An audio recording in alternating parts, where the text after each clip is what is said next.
하나님 말씀 보겠습니다. 하나님 말씀 마태복음 28장 1절서 15절까지 보겠습니다. 마태복음 28장 1절서부터 15절입니다. 안식일이 다하여가고 안식 후 첫날이 되려는 미명에 막달라 마리아와 다른 마리아가 무덤을 보려고 왔더니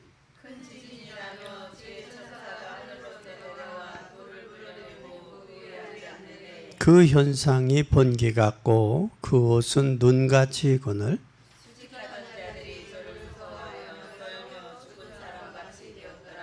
천사가 여자들에게 일러 가로되 너희는 무서워 말라. 십자가에 못 박히신 예수를 너희가 찾는 줄을 내가 아노니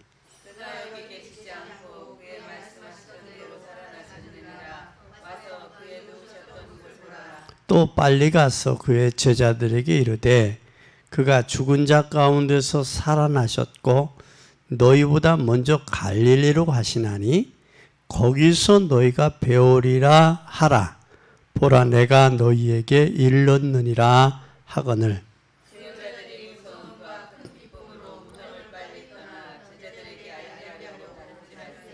예수께서 저희를 또 만나 가라사대 평안하뇨 하시거늘 제자들이 여자들이 나아가 그 발을 붙잡고 경배하니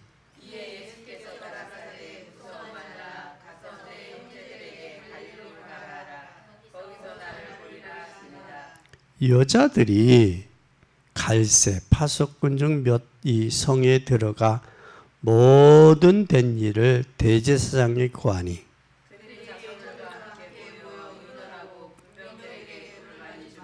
가로되 너희는 말하기를 그의 제자들의 밤에 와서 우리가 잘 때에 그를 도적질하여 갔다 하라.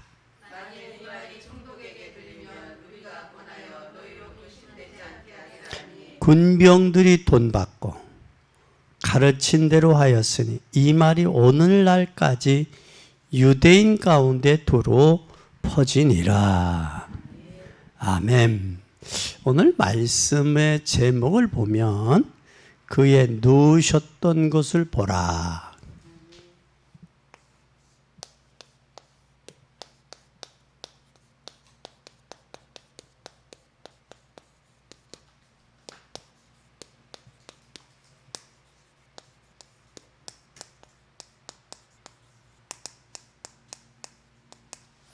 세상은 이상하죠. 세상은 참 이상해요. 대학 나와서 방송국에 아나운서로 근무하던 분이 자기 아들이 유서를 써놓고 자살했어요. 그게 너무 충격스러워서 자기도 방송국에서 나와서 1년 동안을 방황하고 다녔어요. 방황하고 다니는데 세상이 너무 이상하다. 세상이 너무 이상하다. 이거에 대한 이야기를 했어요. 세상이 1년 동안 세상을 돌아다니다 보니까 세상이 너무 이상하다. 그 말은 그래서 그 아버지가 그 자식이 유서를 쓰고 자살한 것이 이해가 되지. 이해하다. 너무 이상하다. 성경은 이해가 안 되는 일들에 뭐가 나왔어요? 성경은 이해 안 되는 곳에 답이 나와요. 성경으로 돌아가지 않으면 이해가 안 돼요. 이해도 안 갈 뿐만 아니라 답도 없어요. 그래서 창세기 3장의 사건들은 이 사건들이 지금도 전개되고 있다는 거예요. 지금도. 그래서 아담과 하와는 뱀의 말을 듣고 하나님의 뭘 어겼어요? 에? 하나님의 언약을 어겼어요. 언약을 어김으로 사단에게 속았어요. 속임당했어요. 사단에게 속임당할 뿐만 아니라 언약이 상실되니까 사단에게 뭐 당했다고 해야 돼요? 농락을 당했다 해도 말아요. 여러분 진정 하나님 올바로 모르면, 하나님의 말씀의 언약을 놓치면 세상은 이상하게 돌아가요. 그리고 농락당하는 줄도 모르고 농락당하고 있어요. 몇십 년 신앙생활하고도 그렇다니까. 평생을 신앙생활하고도 농락당하고 있다니까. 농락당하면서 농락만 당하는 게 아니라 이상한 일들이 어디에서 발생해요? 농락당한 결과가 가정에서 발생하잖아요. 그렇죠? 가정에서 발생할 뿐만 아니라 오늘날 사람들에게 똑같은 일들이 이게 일어나는 실정이에요. 실정을 보면. 그래서 하나님은 중요한 복음 내용을 모르면 인생의 방황은 끝이 없는 거예요. 뭘 모르면? 복음을 모르면 방황은 진행 중이야. 진행 중.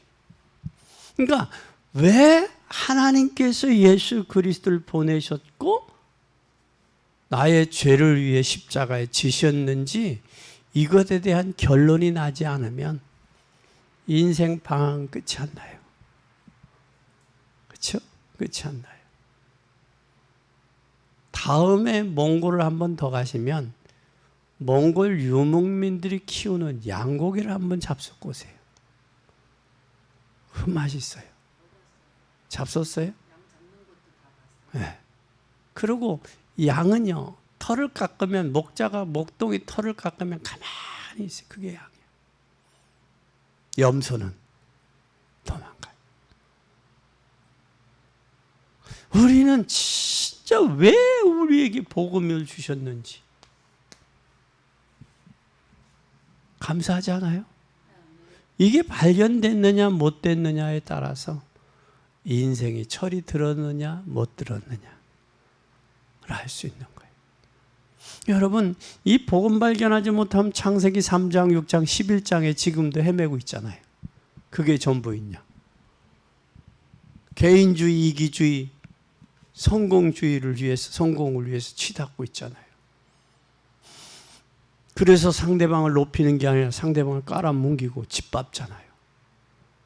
왜? 자기가 높아지려고. 그건 진짜 어리석은 거예요. 그렇게 한다고 높아지는 게 아니거든요. 몰라도 잘못 알아서. 그건 왜 그러느냐? 여기에 농락당해서 그래요. 농락당해서. 그러면 왜 이런 일이 일어나는 거, 계속 이런 일이 왜 계속될까? 계속되는 이유가 뭘까? 이유가. 왜 이런 일이 계속될까? 여기에서 성경에 대한 정말 답을 알 때, 답을 알면 뭐가 돼요? 해방이 돼요. 그런데 이 답을 어디서 찾을 수 있느냐? 성경의 말씀에서 찾을 수 있어요. 그래서 인간의 자신대로 마음대로 안 되니까 그래서 온 게 뭐가 왔느냐? 계시록 12장 1절에서 9절에 영적 문제가 온 거예요. 문제가. 왜? 내 뜻대로 안 되거든. 영적 문제가 왔을 뿐만 아니라 그 문제를 해결하려고 굿도 하고 교회도 다니고 결국은 포기가 되죠. 이 문제 해결하려고 뭘 해요? 굿도 하잖아. 또 뭐도 해? 종교생활도 하잖아. 문제 해결 돼요, 안 돼요? 안 되잖아요. 과학은 눈부시게 발전했어요. 과학은 눈부시게 발전했음에도 불구하고 뭐 문제가 안 되느냐? 참, 이 정신 문제 해결 안 돼요. 정신 문제 해결 안 되니까 이 영적 문제 해결 더 안 돼요.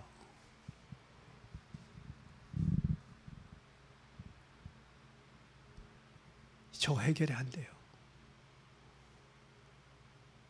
이 시대의 문제는 진짜 영적이 갈수록 심각해져 가잖아요. 사람이 인격이나 인간이 세워져 가야 되는데 무너져 가잖아요. 과학이 발달됐는데도. 이렇게 돼버리는 거예요. 그러니까 그래서 성경은 오래전부터 여기에 대한 답을 뭐 했어요? 예언했어요. 성경은. 그래서 인간의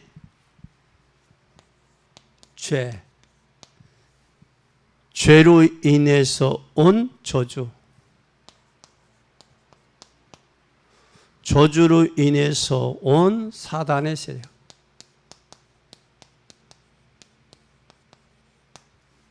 사단의 세력, 이것을 깨트릴 뭐가 필요한 거예요?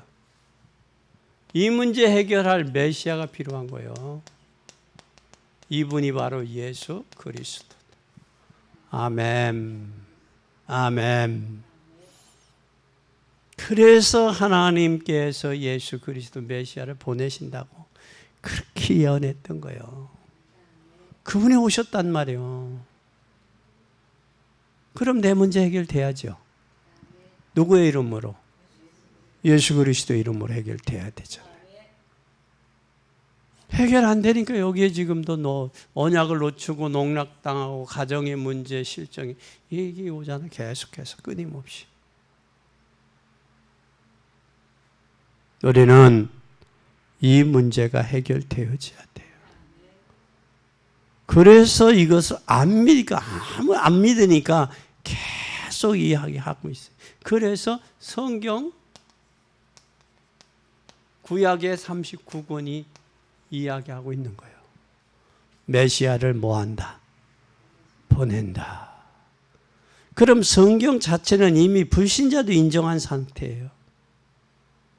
그리고 고고학에서 과학을 통해서 인정했어요. 그런데 영웅을 보냈지만 그리스도를 보낼 거 약속했지 영웅을 보낼 것을 약속하지 않았어요. 약속은 예수 그리스도를 보냈는데 예수 그리스도를 보내는 이것을 깨닫는 것이 뭐냐? 하나님의 은혜다. 선물이다 그 말이에요. 선물이다. 토레아 선물이다. 이걸 깨닫는 사람은 선물이요. 깨닫지 못하면 선물이 아니요. 그래서 구약은 그렇게도 예수 그리스도에 대한 예언으로 가득 찼어요. 뭘 예했다고? 예수 그리스도의 예언으로 가득 찬 게 구약이요. 구약이요. 그러면서 그 중에 가장 대표적인 단어가 뭐예요? 오늘 본문에 이야기했던 십자가의 뭐요? 부활이에요.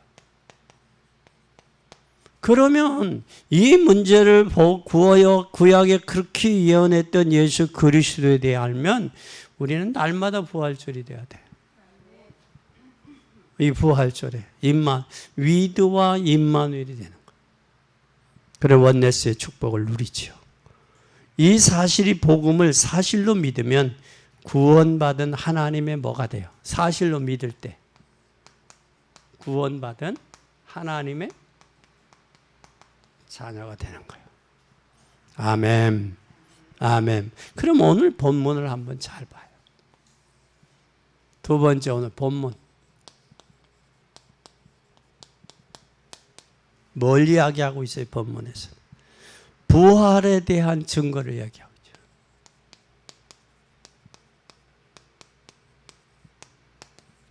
부활의 증거가 바로 뭐냐? 역사 속에서 일어났던 사건이요.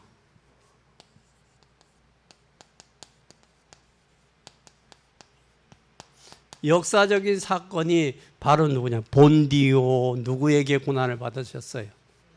빌라도에게. 본디오 빌라도는 역사적인 인물이요. 왕이요. 그리고 지금 군대가 뭘 지켰어요? 군대가 무덤을 지켰잖아요. 그렇죠? 그래서 우리는 부활에 대한 증거가 분명해요. 역사적으로. 그러면 부활 당시 정황을 한번 보세요. 정황을 한번 보세요. 정황은 어떻습니까? 새벽 무덤에, 그쵸? 강한 빛을 비춰서 돌문이 열렸어요. 여기가 언제쯤이에요? 정황은 새벽쯤.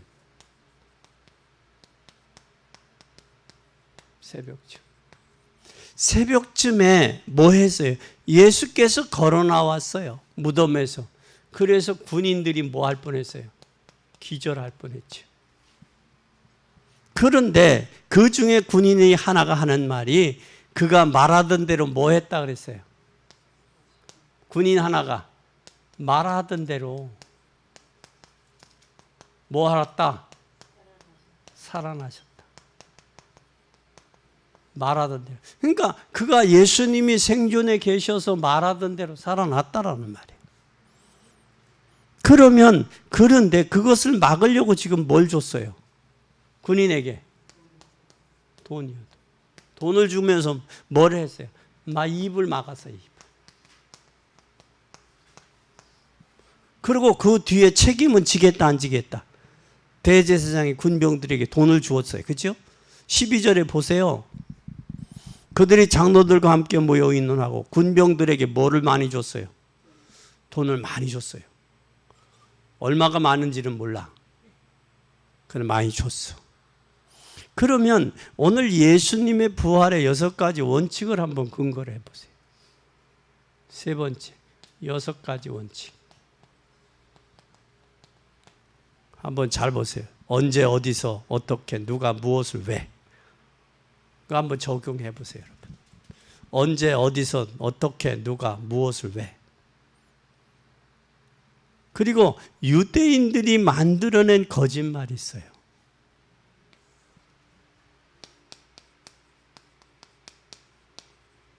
만들어냈어요. 뭐라고 만들었어요? 예수님의 도난설. 도난설뿐만 아니라 기절설. 기절설뿐만 아니라 환상설. 도난설은 무덤에 시체가 없다는 반증이죠. 네?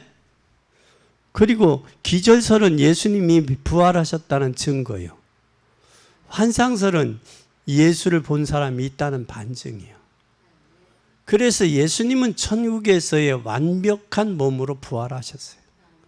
그리고 시공간을 초월한 모습으로 부활하셨어요. 그래서 이 도난설을 통해서 뭐냐면 예수님의 무덤에 시체가 없다는 반증이죠. 무덤에 뭐가 없다? 시체가 없다는 반증이에요. 기절설을 통해서는 예수께서 이미 부활하셨다는 사실이고, 이 환상설을 통해서는 이미 예수님을 본 사람이 있다라는, 본 자가 있다는 반증이죠. 그래서 예수님은 천국에서 완벽한 몸으로 부활했어요. 그리고 시공간을 초월한 모습으로 부활하셨어요. 그래서 앞으로 구원 얻은 성도가 이렇게 될 거예요. 이 땅에서는 육신은 후패돼 가지만 영은 날마다 새로워지고 천국에 가는 날 이렇게 될 거다. 그러면 지금 우리는 어떻게 지금 함께 하시느냐를, 어떻게 함께 하시느냐, 어떻게 함께 하시느냐 하면 지금 무엇으로 함께 하시느냐? 성령으로 부활하셔서. 그러면 우리는 뭘 기도해야 돼요? 성령 충만을 위해 기도해야 돼요. 성령 충만하게 해달라고. 어디에 부어달라고? 내 육체에 성령 충만을 부어달라고. 그래서 내 육체가 성령의 역사에 순종하는 거예요. 순종하는 거. 그리고 또 무엇으로 기도해야 되느냐? 부활하신 예수 그리스도의 이름으로 기도해야 돼. 부활하셨잖아요. 그럼 이 부활한 것을 사실을 한번 뭘 해야 돼요? 부활하신 사실을 체험해야 돼. 아, 예수님 부활하셨구나. 이게 체험이 돼야 돼. 그래서 정신과 병동에 한번 같이 가보세요. 그것도 중요해요. 예수 이름으로 기도해 보면 확실한 놀라운 응답이 나와요. 그래서 기도의 응답.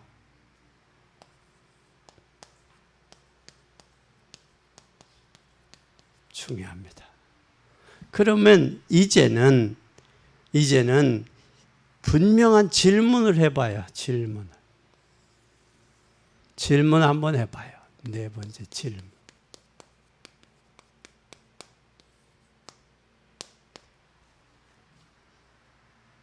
첫 질문이 예수의 그리스도는 도대체 누군가?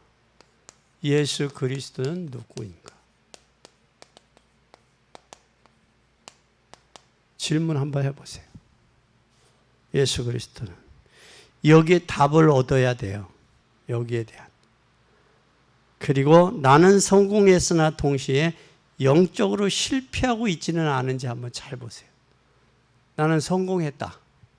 그런데 영적으로 성공하고 했지만 영적으로 실패하고 있지 않은지 한번 확인해 봐요. 점검해 볼 필요가 있어요. 그래서 성공하는 의사들 가운데 알코올 중독자들이 많다고 그래요. 알코올 중독자들이. 두 번째 질문을 해보세요. 내가 살아온 것을 뒤돌아보세요. 한번. 살아온 것 뒤돌아보세요.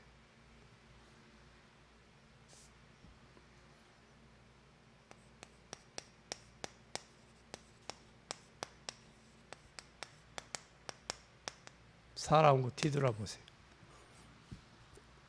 여기에 대한 답을 얻어야 돼. 답. 언제? 오늘. 그러면 나는 성공을 했으나 내가 살아온 것을 빨리 되돌아보세요. 그리스도를 알고 나서부터 기도응답이 시작됐는지. 그러면 이게 되어지면 이거 되면 반드시 뭐가 되느냐? 예수 그리스도를 알고 기도에 응답이 돼야 돼요. 응답이. 그럼 이것이 좋아서 남에게 이야기할 수 있어야 돼. 이게 좋잖아요. 이게 좋아요. 예수 그리스도가 좋아야 돼. 이것을 증거해 줘야 된다. 이야기해 줘야 돼요. 그런데 우리는 전도를 그 사람을 설득시키고 꼬꾸라트리는 게 해야 되는 줄 알잖아. 그렇죠? 근데 그게 아니에요. 전도는 말씀을 던지면 누가 역사해요? 성령이 그 사람에게 맡게 해요. 그래서 이렇게 간증들 들어오면 당신 행복하십니까? 그 말에 내가 행복한가? 불행한가? 듣기는 들었지만 당신은 행복하십니까? 그 말에 이게 쇼크를 받아서 충격이 되는. 그러니까 그 말 한마디에 던져지면 그 말이 그 속에 누가? 성령이 역사하시는 거예요. 그리고 우리는 이 말을 던지고 뭘 해야 되냐? 뒤에서 기도해야, 작업해야 돼. 기도로. 움직일 수 있어야 돼. 근데 그것도 안 하니까 성령이 역사하는지를 사실적인 걸 모르는 거예요. 그게 체질화되면 종교화돼 버리는 거예요. 형식적으로. 그래서 우리는 전하는 것에 너무 인색했어요. 왜? 내 형편과 내 사정을 보니까 저 사람이 나보다 낫거든. 그러니까 못한 거예요. 근데 이제는 과감하게 저 문제 다 있다고요. 이제는 증거하는 여러분 되기를 바랍니다. 이것이 좋아서 남에게 이야기하면 응답이 돼요. 이것을 내가 정확하게 믿고 있다라는 표현이에요. 이 말하는 것이 내가 예수 그리스도를 정확하게 믿고 있다는 표현이야. 내가 기도응답 돌아서서 기도응답 받고 증거할 때 이게 표현이 내가 예수 그리스도를 믿고 있다라는 증거예요. 이걸 하지 않으면 믿고 있다라는 증거가 안 되죠. 그래서 예수 그리스도를 알고 가는 그 현장은 응답이 일어날 수밖에 없는 거예요. 왜? 하나님 준비되잖아요. 준비해 놓잖아요. 그래서 예수 믿고를 믿고